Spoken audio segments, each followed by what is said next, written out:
Chips for the 5.3 and 1340. We're hip hop and R&B live the day party with your boy DJ D Sewell. Y'all, there's a big play in town, Detroit 67. I have two of the actors here from the play. We got Christopher Alexander Chukwueke and we got Tenisi Davis. Gotta get the names right first. I don't want to be up on a bad start. Man, we appreciate y'all being here, fellas. How's it been treating you? Oh, it's been treating us very well. It's very comfortable and welcoming, and the hospitality from everybody has been great. The theaters, yeah, it's been wonderful. Great. The food is good. We love to hear. Yeah. So, fellas, can you tell us a little bit about the Detroit 67 play? Well, Detroit 67 is about a brother and sister. Blank brother and Shep. Yeah, Tenisi plays the brother Lank.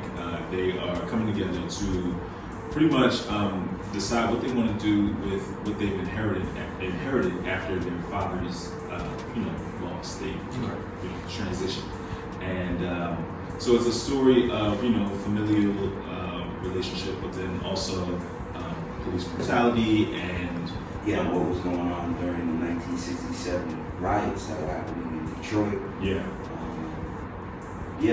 Because that's all happening on the backdrop of all these interpersonal relationships that are being focused on throughout the show. Okay. Kind of surrounding the rise of 67 and other things going on in the city. Exactly. Okay. Exactly. So is this a new story to y'all? Did y'all know anything about the Detroit Uprising or anything going on there? Well, I knew a little bit about the Detroit Uprising from my father, who happened to be around during the time. Okay. But it wasn't until I read Dominique Rousseau's wonderful play, Detroit 67, where I really had the opportunity to research and dive in and peel back some layers of things that were happening, in the 60s leading up to that. Okay. So I think the play really brought more and shed more light for me on what was happening. Same. I would say that having his father be around much about it before the movie Detroit came out, right. Started me on, even noticing that this was something that happened, and then going through the rehearsal process and the preparation to even come down here, began to research, what actually happened, and it was like, oh, okay. It's mind blowing because there's so many other instances of something like this taking place throughout this country's history, and so this story is, shedding light on one of the many instances of an uprising that took place. Something that's really cool. I think we three brothers, and it's kind of a new story for even myself. You know what I'm saying? I know we're from all different places, but it's cool to be a part of something educational. You know what I'm saying? So people can find out more and learn more about their time. That's really fulfilling for me because that's part of what I want to do as an actor. I believe my purpose is to teach, but through storytelling, and so telling a story like this where so many people, we get like amazing feedback from people after the show. We had a family of four come up to us crying with tears in their eyes, telling us how it was life changing and that they were so thankful that we brought this story to this area. And the necessity of it being here That's cool. in Arkansas. And another beautiful thing about the play is Motown and the soundtrack of the music, and how the music that was written in the 60s really was a soundtrack to the movement. And we get to see how these songs push along not only that revolutionary vibe that's within the play, but also the love stories that are tied together within this play. With Sly and Shep and Lank and this forbidden fruit that we would call it of 1967, where you have this African American man who's falling for this white woman, in 1967, and what that brought about, how even now, for some people, it's frowned upon, but it just shows just how much love perseveres and love wins. And Tenisi, right? Tenisi, you're doing my job. I was just gonna segue talk about music. I'm joking with you. They went right into it. So talking about that, music plays an important part into the show. So can you just talk about that a little bit more? There is music all throughout the show. Every scene, I think, begins and ends with music. That's cool. And most of the music that you're hearing are like, you know, classic Motown songs. You know, Mary Wells and Marvin Gaye, Gladys Knight. Classics. Yeah, classics. But they also are intertwined, like you said, with the story and applicable to, you know, the scenes that you're seeing. It makes sense. And it makes sense. And, you know, like a lot of times, you know, we're playing two men in 1967, so, you know, you got a little bit of, you know, a little sauce and swag to them, but they, you know, OGs back then, a lot of times they would convey whatever they're feeling through music, through the song. You know, you might tell a lady, hey, let me play something. Don't talk. Just listen. And so you get that element in the play as well. And it's great because it's part of the culture. Yeah. You know what I'm saying? And it's a part of Detroit's culture. You know, you had Hitsville, USA. Yeah. You know, that was Berry Gordy and Motown. And Berry Gordy, he held the belt. He was the champion. That label was the champion label. Everybody came there. Yeah. Little Stevie Wonder, like you said, Marvin Gaye, Gladys Knight and the Clips. You know, the Four Tops. You know, and that being such a huge part of Detroit history and Detroit's infrastructure at that time. So it's really great that we get to highlight Motown in that way. And talking about history, you know, there's a lot that we can learn from that story. What do you think we can learn from that relates to today? So much, too much. You know, I think that one, we have a long way to go because of how applicable this story is today. You know, we know that it makes it very clear that we still have a long way to go with regards to, you know, race relations in this country, but then also the relationship between law enforcement and our community, because it's similar themes that have been replaying themselves generation after generation. That's 60 years ago.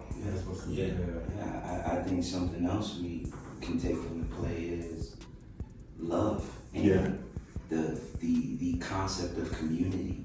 You know, one thing that I found really powerful about, you know, learning about the show in Detroit from Dexter Singleton, our director, who happens to be from Detroit, so shout out Detroit. Shout out to Dex. How communities were set up then, you know, where, you know, we've all heard stories of how being a youngster, you might do something on the street and your neighbor will check you for it. You know, not just having to wait till you get back home, but your neighbor will make sure you were taking care of business, you know. And if there was a party, let's have a party and invite everybody on the block so that way we can build our community more and that safety more. And stomping on that racial divide, you know, that racial divide that still is existent in this world in 2022, you know.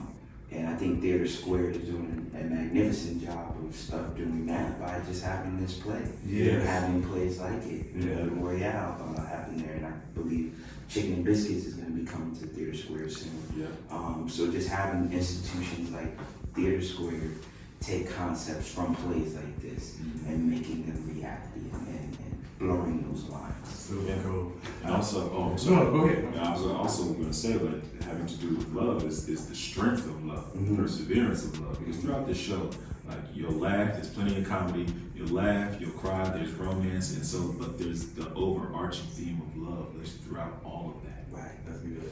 So that's what you go home with. Yeah. That love. It's the love. Detroit is love. That's what I love to hear. I'm going to let y'all out here on this. What has the play meant to you? What have you gotten out of this experience? It's a good question. Yeah. You know, just speaking of love, it's just, I think, love and family and community throughout the ensemble that we're working with. The first week that we were here, the entire cast was together and we were going around talking about what our most memorable or favorite regional theater experience has been thus far in our careers.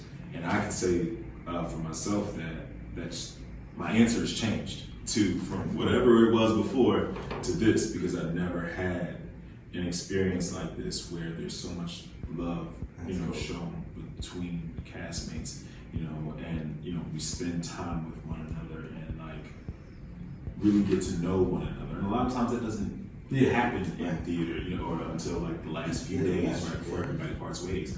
But we started this like the second day we were here, so we were able to develop a semblance of the love that the characters have for one another amongst ourselves as a cast, and it shows in the show that we put on. Talking about that, does that build better chemistry? Almost related to sports. Yeah. The closer you are, the better team chemistry you have. Absolutely. Oh yeah, most definitely. Absolutely. Most definitely. Like we started off eating together. Yeah. And just something as simple as eating together will bring you together in ways that you just wouldn't even imagine. Yeah. Because there's conversations that come up over that dinner table. Yeah. So I think for me, one thing that I'm going to personally take away from this play and the character I play, Lank, is it's okay to be revolutionary, because we need those kind of unorthodox approaches to life to help life evolve and to help things change. And I think there's a negative connotation around that. And I think this play's helped me see that no, it's not negative. Because if we don't try to step outside the box and outside the lines and outside the space you've been given, like Lank says in the show, what will you ever discover? What will ever change? What will ever be new? So I think that's something I'm gonna take away. Man, I really appreciate it. That's deep right there. Yeah, straight up. Can y'all tell us when the next show is? When we can check y'all out? Tonight at 7:30. So Tuesday through Friday, Yes. we have 7:30 p.m. shows. Okay. Saturday we have 2 shows. We have a 2 p.m. matinee and a 7:30 show. And Sundays we have 2 p.m. matinees. Yes. Okay. And how long does this go to?